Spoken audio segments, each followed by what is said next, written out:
Bapak Ibu, mari sekali lagi kita masuk di dalam doa.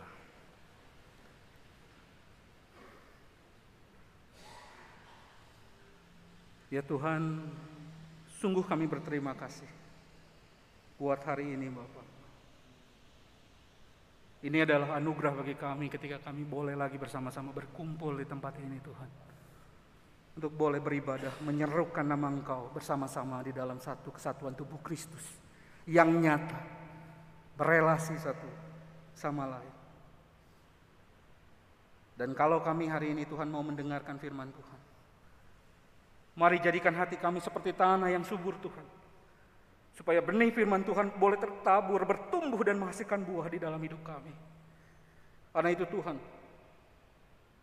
hari ini kami sudah membuka hati kami untuk kebenaran firman Tuhan. Yang kami percaya sanggup mengubahkan hidup kami. Urapilah hamba-Mu yang terbatas dan lemah ini Tuhan. Berbicaralah lewat mulut bibir hamba-Mu ini. Sampaikanlah isi hati-Mu bagi setiap anak-anak-Mu yang merindukan Kau. Di dalam nama Tuhan Yesus kami berdoa. Amin. Selamat pagi Bapak Ibu, saudara-saudari sekalian. Selamat pagi. Harusnya kita senang sekali Bapak Ibu sekalian. Karena apa, ini adalah sebuah anugerah kita boleh sekali lagi bersama-sama beribadah tatap muka di tempat ini. Setelah kita tahu beberapa saat kita boleh tidak bersekutu bersama-sama. Kita yakin sekali, sekalipun yang di rumah masih ada di rumah gitu, masih online. Tapi kita percaya ibadah kita pun tetap pasti akan menjadi berkat bagi kita semua. Mari terus doakan bangsa kita ini, keadaan ini, sehingga supaya makin lama terus kondisi semakin baik. Dan ujungnya kita boleh bersama-sama tanpa ada batasan lagi bersekutu bersama-sama di tempat ini. Amin Bapak Ibu Saudara-saudara sekalian. Karena itulah ini menjadi anugerah bagi kita. Ada satu sukacita yang lain, kita boleh bersama-sama ibadah hari ini. Nah Bapak Ibu sekalian, hari ini kita akan belajar bersama mengenai menguasai diri di dalam segala hal. Menguasai diri di dalam segala hal di 1 Korintus pasal 9 ayat 24 sampai 27. 1 Korintus 9, 24 sampai 27. Saya akan membacakannya bagi kita sekalian. Tidak tahukah kamu bahwa dalam gelanggang pertandingan semua peserta turut berlari, tetapi bahwa hanya satu orang saja yang mendapat hadiah? Karena itu larilah begitu rupa sehingga kamu memperolehnya.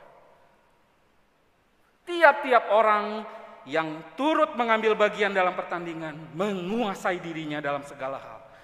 Mereka berbuat demikian untuk memperoleh suatu mahkota yang fana, tetapi kita untuk memperoleh suatu mahkota yang abadi.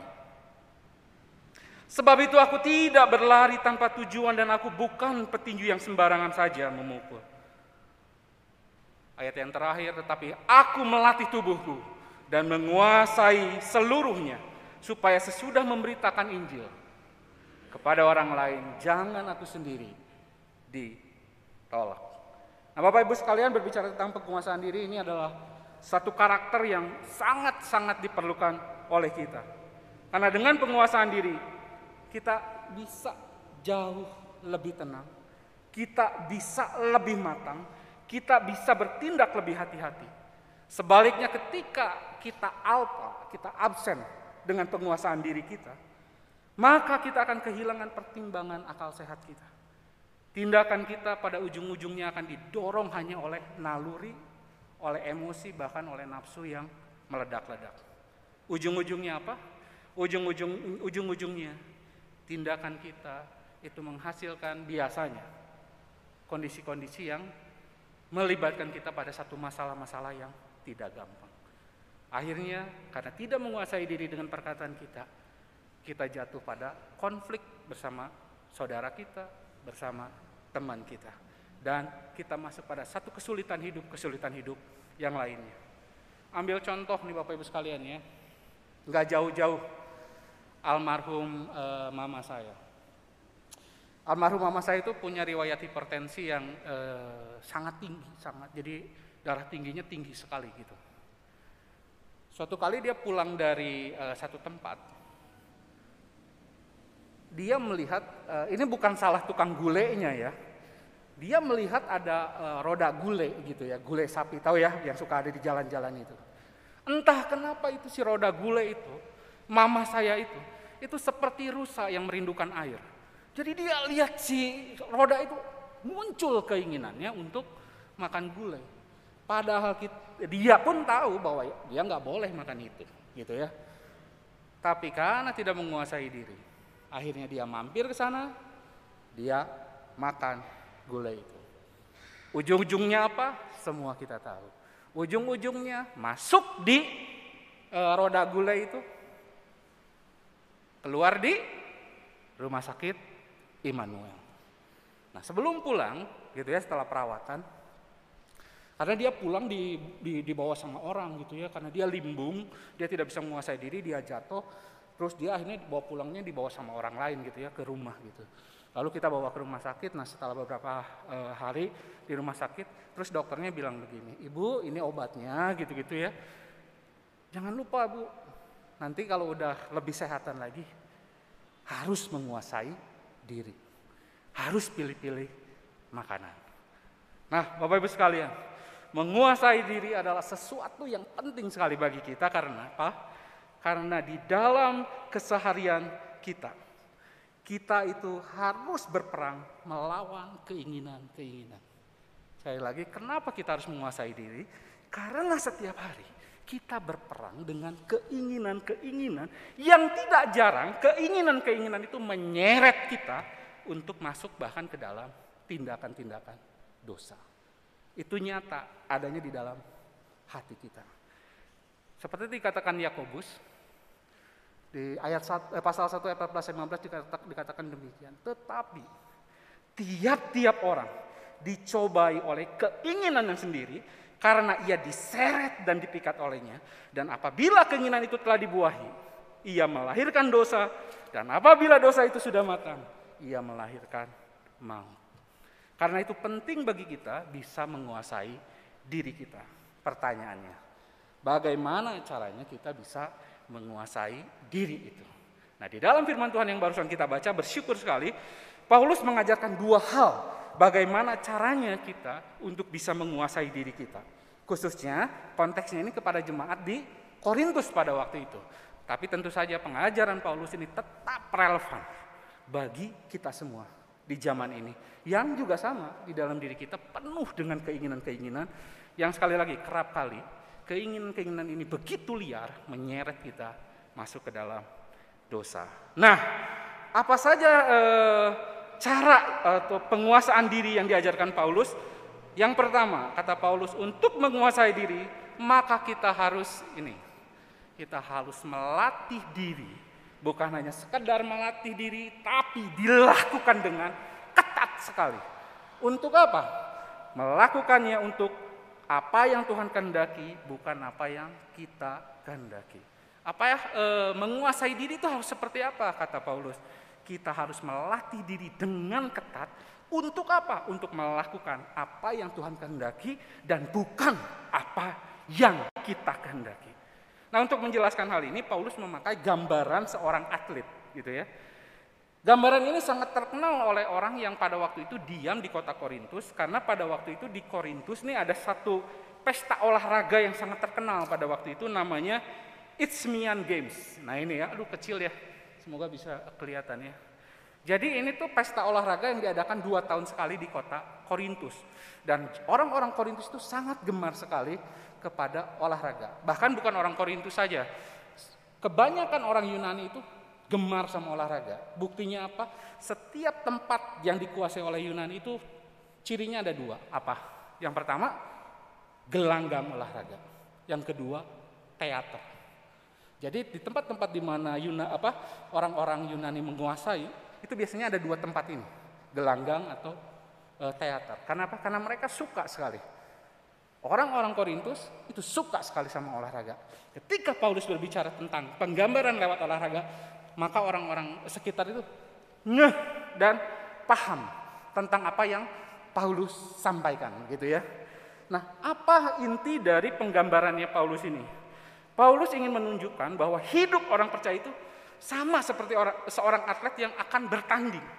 Yang pastinya seorang atlet yang bertanding, yang benar-benar atlet, maka dia akan menganut satu gaya hidup yang berbeda dengan orang yang bukan atlet. Seorang atlet yang benar-benar atlet, dia pasti akan memiliki satu gaya hidup yang berbeda dengan orang yang kebanyakan. Orang yang bukan atlet, yang tidak akan ikut bertanding. Nah, ayat 25a mengatakan demikian. Tiap-tiap orang yang turut mengambil bagian dalam pertandingan itu menguasai dirinya dalam segala hal. Nah, dalam terjemahan yang lain, NIV itu mengatakannya ini nih. Istilah menguasai diri dalam segala hal itu artinya apa? Melakukan pelatihan yang ketat. Jadi tiap-tiap orang yang mau bertanding itu akan melakukan pelatihan yang ketat. Dan memang Bapak Ibu sekalian, pada waktu itu untuk bisa ikut lomba di Isthmian Games itu, maka mereka harus dikarantina selama 10 bulan. Untuk apa? Untuk ini, untuk pelatihan yang ketat ini, gitu ya. Untuk menjalani satu pelatihan yang begitu kuat. Pada waktu itu para atlet harus menjalankan diet yang ketat. Makannya diatur, apa yang harus dimakan diatur, kapan makannya diatur. Mereka tidak boleh sembarangan makan atau minum. Mereka tidak boleh sembarangan ingin mencicipi ini, ingin mencicipi itu. Semua ada aturannya. Di pelatihan itu juga mereka juga harus mengikuti jadwal latihan tertentu yang pasti udah teratur sekali. Para atlet tidak boleh semau-maunya, saya mau ke sana, mau ke sini, semua ada aturannya. Makan jam berapa, latihan jam berapa, tidur jam berapa, bangun jam berapa. Nah, Bapak Ibu sekalian, kebanyakan orang-orang yang tidak menjadi atlet maksudnya, itu biasanya hidup yang menurut keinginan dirinya sendiri. Mau makan ini ya makan, lapar jam kapan ya tinggal makan, mau minum apa saja silahkan aja gitu ya, tidak ada yang mengatur. Berbeda dengan atlet, dia sudah kecapean tapi jadwalnya harus latihan, dia tetap harus latihan. Dia pengen makan itu yang enak, entahlah apa namanya gitu ya, nanti saya ngomongin jadi iklan gitu ya. Makanan yang enak, minuman yang bersoda, pengen sekali udah aduh kerongkongan. Enggak boleh, ya enggak boleh. Beda dengan orang kebanyakan. Seenaknya aja mereka mau makan. Inilah kata Paulus. Atlet itu pasti memiliki satu gaya hidup yang berbeda. Apa yang ingin Paulus sampaikan melalui penggambaran ini di sini, Paulus menyatakan bahwa untuk menguasai hidupnya, setiap orang percaya, maka ia harus membawa dirinya seperti seorang atlet. Berbeda dengan gaya hidup kebanyakan orang. Mereka adalah orang-orang yang berjuang melatih dirinya dengan ketat untuk memiliki satu gaya hidup yang berbeda dengan dunia ini, yaitu melakukan kehendak Allah dan bertujuan memuliakan Allah di dalam keseluruhan hidupnya. Inilah pembedaan yang Paulus ingin tunjukkan. Kita ini atlet-atletnya Tuhan, berbeda dengan kebanyakan itu. Seluruh hidupmu kamu pacu sedemikian rupa. Untuk apa? Untuk melakukan kehendak Tuhan. Untuk apa? Untuk memuliakan Tuhan. Paulus mengatakan di dalam 1 Korintus 9 ayat 27 begini. Tetapi aku melatih tubuhku dan menguasai seluruhnya. Nah, kata melatih tubuhku itu saya tebalkan ya. Itu di dalam terjemahan lain itu artinya itu seperti ini. Ini penggambarannya. Jadi melatih di dalam bahasa aslinya itu memukul, mengkaokan. Artinya itu. Jadi artinya di dalam terjemahan lain memukul tubuhku seperti memukul tubuhnya sampai KO. Dan menguasai seluruhnya artinya memperbudak agar tunduk. Jadi ketika dikatakan melatih tubuhku dan menguasai seluruhnya, itu seakan-akan Paulus mau berkata demikian. Ketika keinginan-keinginan yang di luar untuk memuliakan Tuhan itu muncul di dalam dirinya, maka dia akan tinju sampai KO, sampai dia tekan sampai sedemikian rupa agar dia tidak muncul menguasai dirinya. Agar si keinginan itu menjadi budak dari Paulus, bukan Paulus menjadi budak dari keinginannya. Jadi maksud dari ayat ini tuh kuat sekali. Tapi aku melatih tubuhku dan menguasai seluruhnya. Artinya apa? Aku akan menekan sedemikian rupa, memukul KO setiap keinginan-keinginan yang tidak sesuai dengan kehendak Tuhan. Agar apa?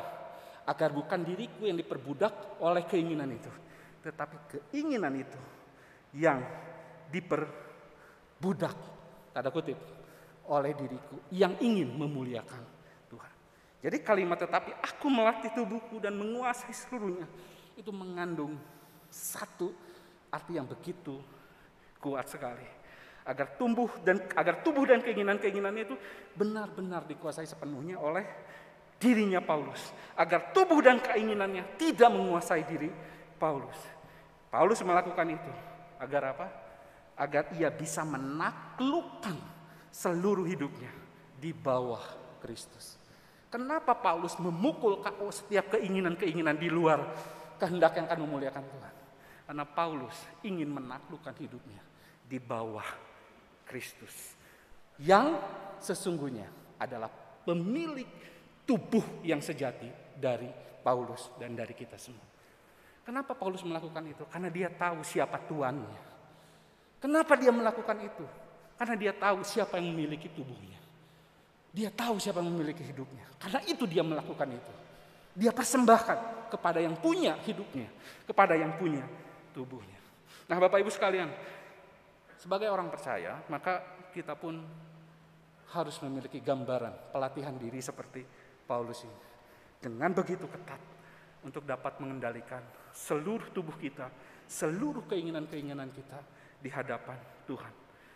Mengenai hal ini Yohanes menegaskan demikiannya di 1 Yohanes pasal 2 ayat 16. Di dalam proses melatih dirinya, Yohanes berkata, sebab semua orang yang ada di dalam dunia,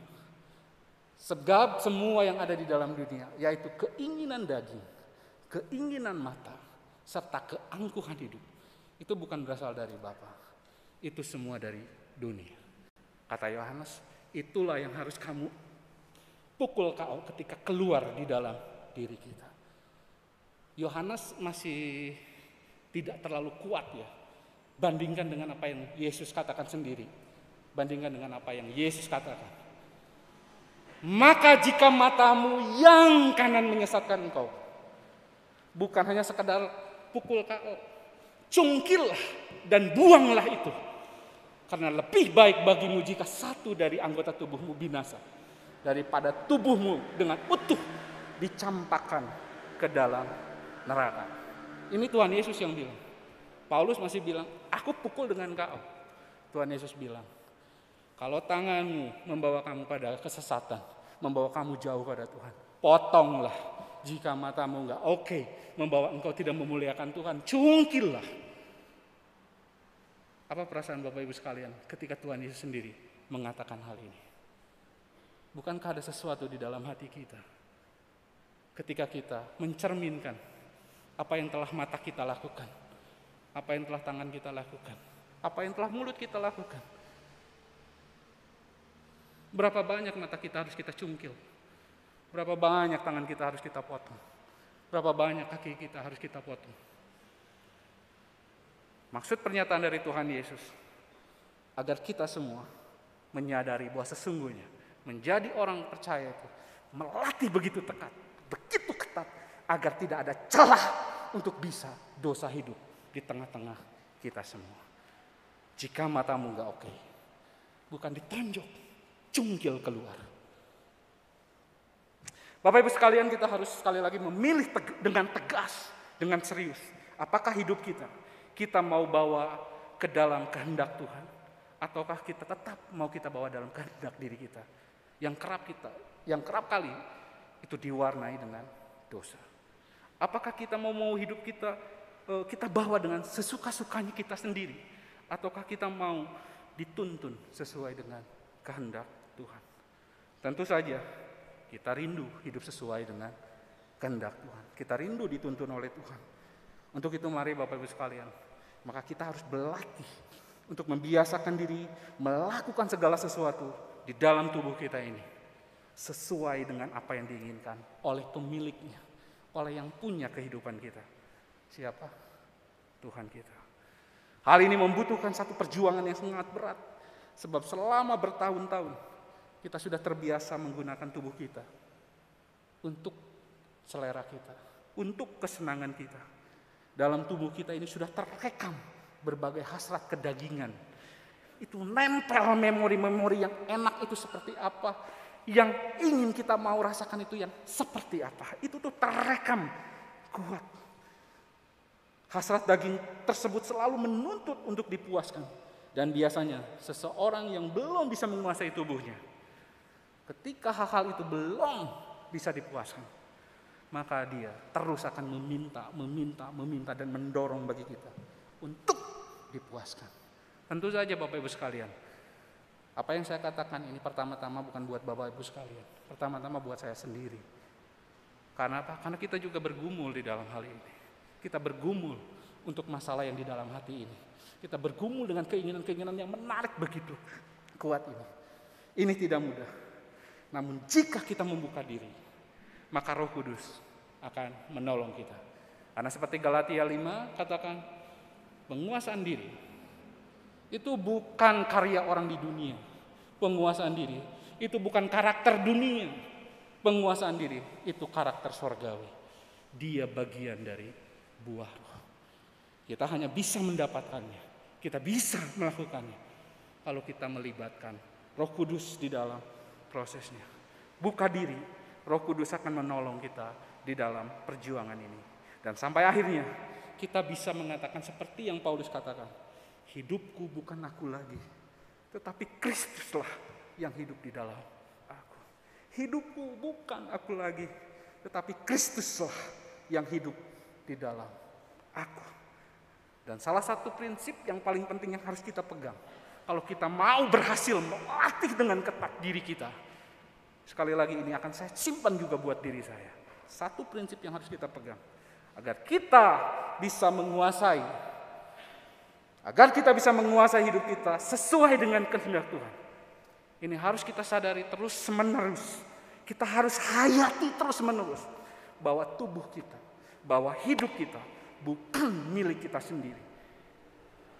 Tubuh kita, hidup kita itu milik Tuhan. Digunakan untuk Tuhan sesuai dengan keinginan-keinginan Tuhan. Prinsip ini harus kita terus simpan dalam hati kita. Kalau kita ingin mau menguasai diri. Kalau hidup kita, kalau tubuh kita sebenarnya bukan milik kita. Itu milik Tuhan. Dipakai untuk apa? Untuk pekerjaan Tuhan. Tujuannya apa? Untuk memuliakan Tuhan. Ini aspek yang pertama Bapak Ibu sekalian. Paulus katakan dengan begitu kuat sekali. Bagaimana kita mau menguasai diri? Latihlah itu dengan ketat. Buat keinginan-keinginanmu itu tekan sedemikian rupa. Jadikan hidupmu alat saluran kehendak Tuhan. Itu aspek yang pertama Bapak Ibu sekalian. Yang kedua dan yang terakhir, bagaimana kita bisa menguasai diri? Kata Paulus, arahkanlah dirimu pada tujuan yang mulia. Mari kita mengarahkan diri kita pada tujuan yang mulia. Jadi kalau tadi aspek menguasai diri adalah melatih diri dengan ketat untuk sesuai dengan kehendak Tuhan. Sekarang aspek kedua adalah mengarahkan diri kita pada tujuan yang mulia itu. Bapak Ibu sekalian, seorang atlet pasti tahu apa yang ia kejar. Motivasi dia berlatih dengan begitu ketat, dia tahu kenapa dia harus melakukan itu. Kenapa dia mau diatur, kenapa dia harus menahan diri, kenapa dia harus menekan diri. Dia tahu apa yang dia kejar. Waktu setiap atlet akan waktu itu Bapak Ibu sekalian, kenapa mereka mempersiapkan sedemikian rupa? Karena ada satu mahkota yang diperebutkan. Dan luar biasanya mahkotanya terbuat dari daun, kita semua tahu. Tapi apakah tujuannya mereka susah-susah itu agar dapat mahkota daun itu? Tentu saja bukan. Di balik mahkota daun itu hanya sekedar simbol. Di balik itu semua ada posisi, ada ketenaran, ada uang, dan ada segala kemudahan. Menurut catatan sejarah, orang yang menang pada waktu itu gitu ya, itu langsung saat itu status ekonominya akan naik, status sosialnya akan naik. Yang tadinya gaul orang-orang pinggir jalan, sekarang gaulnya di tempat yang high class. Kenapa mereka berlari sedemikian rupa, melatih sedemikian rupa? Ada yang mereka kejar. Bukan hanya sekedar mahkota daun, itu cuma gambaran doang. Di belakang itu ada posisi, ada nama, Ada kedudukan dan ada uang. Orang ketika menang pada waktu itu dikatakan sedemikian menang gitu, itu lalu nanti akan orang kan riuh gitu ya, banyak wow. Itu ketika langsung diumumkan namanya, ini ya, ketika namanya diumumkan, dialah pemenangnya, lalu trompet ditiup Bapak Ibu sekalian. Orang yang riuh itu lalu didiamkan semua. Lalu mereka semua yang banyak mata itu matanya diminta untuk diarahkan kepada si pemenang itu. Lalu si pemenang itu dengan mengangkat dagu naik ke podium, lalu diberikanlah mahkota dari daun itu. Jadi sekali lagi bukan hanya sekedar mahkota daun, ada trompet, ada nama yang disebut, dan ada segala kemudahan-kemudahan setelahnya. Tapi masalahnya Bapak Ibu sekalian, apapun bentuk penghargaannya, semuanya tidak akan berlangsung selamanya. Sekali lagi, apapun bentuk penghargaannya, itu tidak akan selamanya. Trompet akan berhenti, tepuk tangan juga akan berhenti, teriakan orang namanya juga akan berhenti. Bahkan setahun, 2 tahun kemudian, namanya dilupakan orang. Terbukti sampai sekarang. Ada mantan petinju, juara wah luar biasa sekali. Kita tahu sekarang kerjanya apa. Waktu jadi atlet terkenal, dipakai, setelah selesai jadi apa? Hidupnya pun sulit. Trompet akan berhenti, tepuk tangan akan berhenti, mahkota daun akan layu, bahkan nama akan dilupakan. Karena itu sebagai orang Kristen, Paulus katakan, kita bukan orang yang mengejar sesuatu yang bisa rusak dan usang itu. Kita sedang mengejar mahkota sorgawi yang tidak layu dan bertahan selamanya. 1 Korintus 9 ayat 25b mengatakan, mereka berbuat demikian untuk memperoleh suatu mahkota yang fana.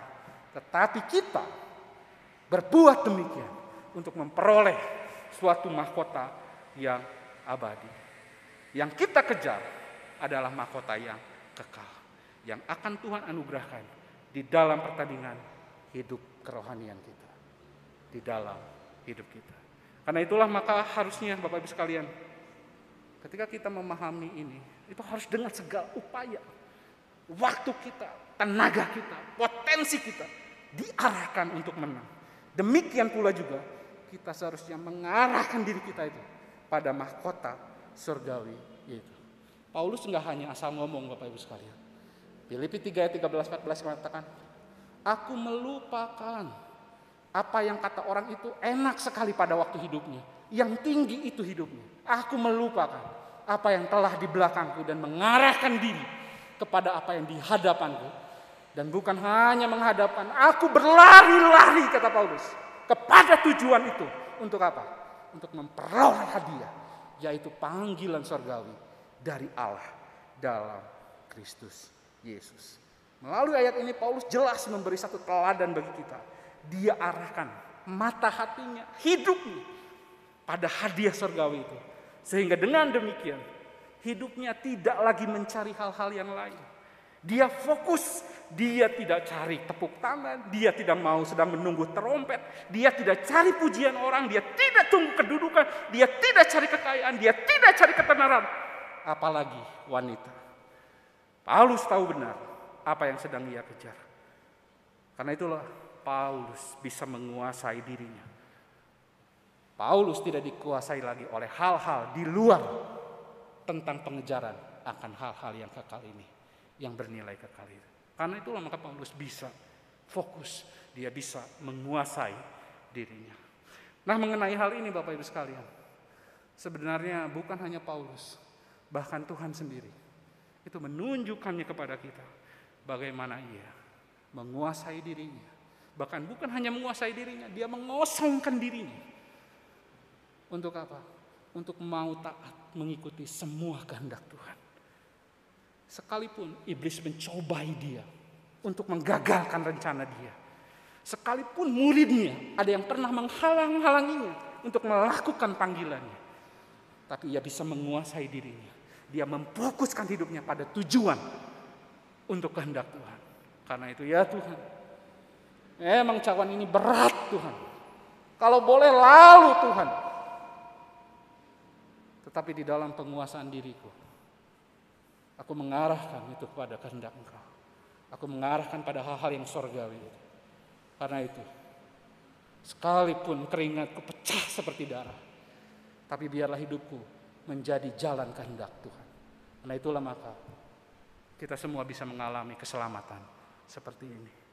Pertanyaannya, jika Tuhan kita saja sudah menguasai dirinya, sekalipun ada penderitaan di sana, Ia mau menjalaninya. Pertanyaannya lalu kita bagaimana? Yang katanya murid-muridnya, kalau Tuhannya saja menguasai hidupnya, untuk apa? Mengikuti jalan-jalan Tuhan. Lalu bagaimana dengan kita? Yang katanya murid-muridnya. Kita adalah orang-orang yang menerima berkat karya penguasaan diri Tuhan itu. Bagaimana dengan kita? Adakah kita menguasai hidup kita untuk Tuhan kita? Bahkan bukan hanya karya keselamatan Tuhan berikan pada kita. Paulus katakan ada mahkota yang abadi itu, yang juga akan ditambahkan kepada kita. Kurang apa lagi? Berlarilah. Karena itulah Paulus, aku melupakan yang di belakang itu. Gak ada bandingannya dengan yang di depanku itu. Mahkota yang mulia itu. Aku berlari kepadanya. Bapak Ibu sekalian, kalau atlet duniawi saja mau berkorban begitu rupa untuk hadiah yang fana, hadiah yang bisa layu, bukankah kita seharusnya lebih mau berkorban demi mendapatkan sesuatu yang bernilai kekal? Mengapa justru tampak kita tidak bergairah menjalani hidup kita untuk menguasai hidup kita demi pekerjaan Tuhan? Kenapa tampaknya kita enggan melakukannya? Mengapa kita sering tidak mau berkorban untuk pekerjaan-pekerjaan yang bernilai kekal di dalam hidup kita? Jangan sampai Bapak Ibu sekalian kita masuk tergolong orang-orang yang seperti Paulus katakan di ayat 27 bagian B. Iya benar saya melayani, iya benar saya sudah jadi anak Tuhan, iya benar, iya benar, iya benar. Tetapi sesudah memberitakan Injil kepada orang lain, jangan aku sendiri ditolak. Tentu saja ini bukan bicara tentang keselamatan kita bisa hilang Bapak Ibu sekalian. Di sini menekankan bahwa mari serius dengan panggilan kita sebagai anak-anak Tuhan. Kuasai dirimu, latihlah dengan ketat, agar kita tidak didiskualifikasi di dalam pertandingan iman kita. Ini bukan bicara tentang keselamatan yang Tuhan karyakan kepada kita, tapi tentang kita didiskualifikasi, kita tidak dapat mahkota itu. Kiranya kita bukan tergolong orang-orang yang seperti ini. Bapak Ibu sekalian, inilah pengajaran bagaimana kita menguasai diri seperti kata Paulus. Mari kita belajar menguasai keinginan-keinginan kita. Tidak mudah, latihlah dengan ketat. Tentu saja bukan untuk Bapak Ibu sekalian, tapi terutama bagi saya sendiri. Mari kita bersama-sama menjadi orang-orang yang menguasai diri. Karena itu biarlah firman Tuhan kali ini menggugah semangat kita untuk lebih serius menjalani kehidupan rohani kita. Bersedia melatih diri kita untuk mengikuti kehendak Tuhan dan mengarahkan, berfokus hidup kita pada yang bernilai kekal. Mari belajar untuk menguasai diri dalam segala hal. Mari kita minta Tuhan Yesus menguasai hidup kita. Karena ketika kita dikuasai Kristus, ingat Bapak Ibu sekalian, karena kita dikuasai Kristus, baru kita bisa menguasai diri kita. Kalau kita dikuasai Kristus, baru kita bisa menguasai diri kita. Karena itu mintalah kepada Tuhan kita. Mari kita berdoa bersama-sama. Tuhan, biarlah firman Tuhan yang sederhana ini boleh menolong kami semua untuk boleh menjadi anak-anak Tuhan yang sadar akan panggilannya, sadar akan tanggung jawabnya di dalam mengemban anugerah yang begitu besar. Kami tahu status keselamatan kami sebagai ciptaan baru adalah anugerah. Tapi menjalani anugerah sebagai ciptaan baru, itu adalah tanggung jawab kami. Tidak mudah, tapi kami percaya kami bukan orang-orang yang ditinggal sendiri menjadi yatim piatu. Ada Roh Kudus yang akan menolong kita, mengarahkan kita untuk boleh setahap demi setahap menjadi serupa dengan Tuhan Kristus, Yesus Kristus yang mengasihi kita semua. Berkati setiap kami semua Tuhan, dan biarlah firman Tuhan dimateraikan di dalam hidup kami. Tidak berlalu begitu saja, tetapi berbuah di dalam perbuatan dan komitmen kami. Di dalam nama Tuhan Yesus kami berdoa. Amin.